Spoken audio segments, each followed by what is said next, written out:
Hello friends, स्वागत है आपका एक बार फिर से आपके अपने लीगल चैनल में। दोस्तों, आज की इस वीडियो में मैं आपको एक लेटेस्ट जजमेंट बताने वाला हूं। इसी से रिलेटेड एक वीडियो मैंने अभी पिछले कुछ दिनों में बनाया है, जो कि आप सब लोगों ने बहुत पसंद किया और प्रैक्टिकल भी था। और वो ही प्रैक्टिकल चीजें आज के इस वीडियो में भी मैं आपको बताने वाला हूं। देखिए, आप सब लोगों के मन में डाइवोर्स को लेकर के क्वेश्चन होता है। जो मैं आज आपको बताऊंगा, हस्बैंड और वाइफ दोनों के सिमिलर रूप से काम आएगा। जिससे पहले वाला वीडियो था वो भी दोनों के लिए ही था, ये भी दोनों के लिए ही है। अब देखिए, जब आप डाइवोर्स की पिटीशन फाइल करते हैं, चाहे आप हस्बैंड है चाहे आप वाइफ है, आपके मन में पहला क्वेश्चन ये उठता है कि हम ग्राउंड क्या बनाएं। चलिए, ग्राउंड आप डिसाइड कर लेते हैं कि आपके पास कोई और ग्राउंड नहीं है तो आप क्रियोलिटी लिख लेते हैं। 2 साल से ज्यादा हो गया तो आप डेजर्शन लिख लेते हैं, या फिर कई बार आप एडल्ट्री का भी ग्राउंड डाल देते हैं। ये 3 ग्राउंड मोस्टली यूज होते हैं डाइवोर्स के लिए। अब बात आती है कि चलो, ये तो ग्राउंड हो गया, अब इसमें लिखना क्या है, क्या चीजें लिखी जाए, क्या चीजें ना लिखी जाए। क्योंकि कोर्ट क्रियोलिटी को 2 तरीके से कंसिडर करता है, physical cruelty, mental cruelty. Physical cruelty तो वो होती है जिसके साक्ष्य आपके पास होते हैं, आप पति या पत्नी आप दिखाते हैं कि आपके पार्टनर के द्वारा आपके साथ फिजिकल असॉल्ट किया गया, किसी और प्रकार की फिजिकल क्रियोलिटी की गई, आपको कोई चोट लगी है, आपके कोई स्वेलिंग आ रखी है, या इस प्रकार के और भी कोई साक्ष्य आपके पास होते हैं, तो उसके आधार पर आप अपनी कहानी लिख सकते हैं। लेकिन दोस्तों, अधिकतर मामलों में फिजिकल असॉल्ट या फिजिकल क्रियोलिटी नहीं होती। आपका डाइवोर्स का ग्राउंड तो क्रियोलिटी होता है, बट फिजिकल वायलेंस का आपके पास कोई भी प्रूफ नहीं होता।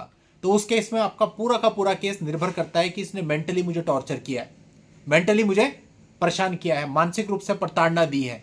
अब इसको कैसे साबित करेंगे मानसिक प्रताड़ना को? अब इसमें कोर्ट समय समय पर कुछ ना कुछ चीजें बताता रहता है, कुछ गाइडलाइंस देता रहता है। इससे पहले वाले वीडियो में भी कुछ चीजें मैंने आपको बताई थी, जिसमें कोर्ट ने स्पेसिफिक बताया था कि इस चीज को मानसिक प्रताड़ना के अंतर्गत माना जाएगा। अगर आप लोगों ने वो वीडियो नहीं देखा है तो उस वीडियो को भी आप पहले देख लेना। और अगर आपने अभी तक भी चैनल को सब्सक्राइब नहीं किया है तो चैनल को फटाफट सब्सक्राइब करके नोटिफिकेशन बेल पर जरूर क्लिक कर लेना। और यदि आप लाइव में अपने कमेंट को होल्ड करवाना चाहते हैं तो उसके लिए आप चैनल की मेंबरशिप भी ले सकते हैं, जिसके लिए आपको ज्वाइन बटन पे क्लिक करके मेंबरशिप ऑप्शन ऑप्ट करना होता है। मेंबरशिप के और भी कई सारे फायदे होते हैं जो मैंने आपको पहले के वीडियो में बताए हैं। अब दोस्तों, इस वाले केस में मेन क्रियोलिटी थी, यानी मानसिक क्रियोलिटी थी। यहां पर डाइवोर्स का एक केस पहले दर्ज किया गया लोअर कोर्ट में। लोअर कोर्ट यानी फैमिली कोर्ट ने उस केस को खारिज कर दिया। उसके बाद आए थे हाई कोर्ट में। हाई कोर्ट में जब ये केस लेकर के आए तो यहां पर जो पत्नी का कहना था वो ये था कि जो मेरा हस्बैंड है वो मेरे ऊपर मानसिक क्रूरता करता है, मानसिक प्रताड़ना मेरे ऊपर करता है।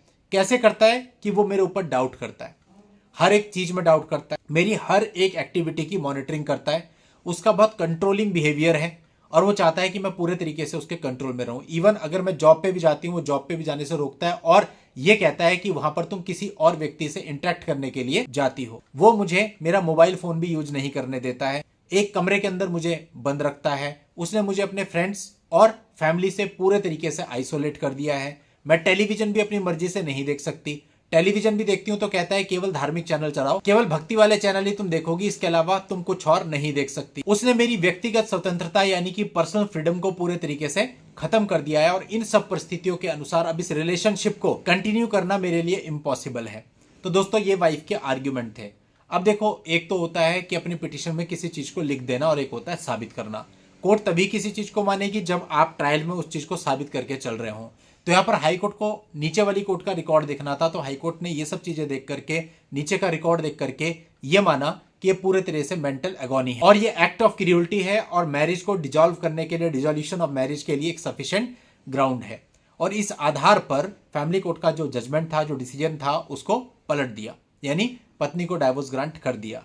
इट मीन्स जो इससे पहले वाले वीडियो में मैंने आपको ग्राउंड्स बताए थे, प्लस अगर कोई सस्पिशियस नेचर का है और वो बिना मतलब आपके ऊपर डाउट करता है, उसके पास कोई प्रूफ नहीं है फिर भी डाउट करता है। और सबसे बड़ी बात है, इस मामले के अंदर जब हस्बैंड का आर्ग्यूमेंट आया तो उसमें इनडायरेक्टली ये चीजें स्वीकार हो रही हैं कि वो ऐसा करता था, लेकिन उसकी इंटेंशन अलग थी।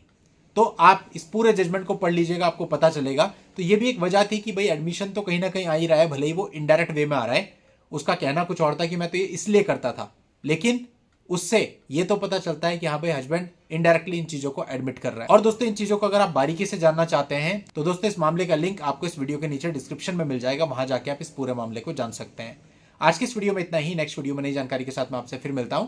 तब तक के लिए goodbye and thank you for watching. Take care.